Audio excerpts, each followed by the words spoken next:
the scriptures, John chapter 2, verse 5, just one verse, which says this. His mother said to the servants, do whatever he tells you. And this is a really popular scripture. John chapter 2 talks about Jesus Christ after he had gathered his disciples, gets invited to a wedding, and when he gets to the wedding, he takes his disciples there. And we know that at that wedding, wine runs out. And so his mother quickly gathers and goes to talk to the servants. You know, his mother's like, look, whatever he tells you to do, you do it, because she realized that she knew that he would be able to turn that water into wine, which was Jesus's first recorded miracle.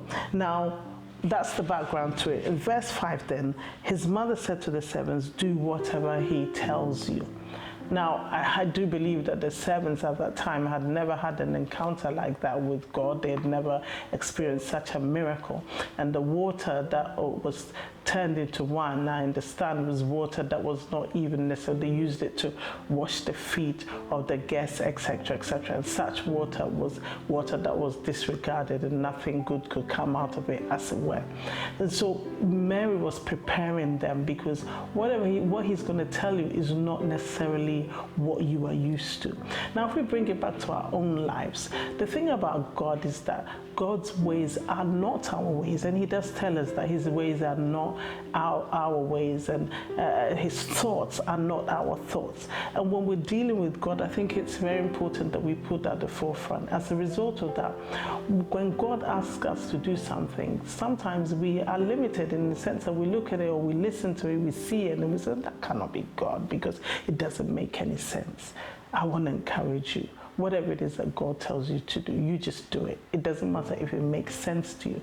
And it reminds me of the scripture concerning Naaman, who wanted to be healed of leprosy. When the prophet told him to go dip himself in the water, he was like, that doesn't make any sense, because we have better waters where I'm coming from.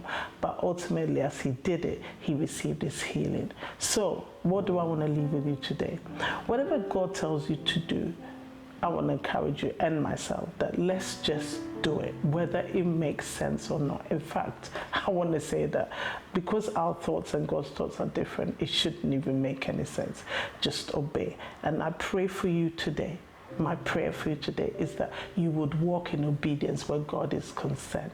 Whether it makes sense or not, just jump at it, because ultimately your water will be turned into wine, and God's name will be glorified through you. Receive your miracle today, walk in obedience, and you will be blessed. God bless you.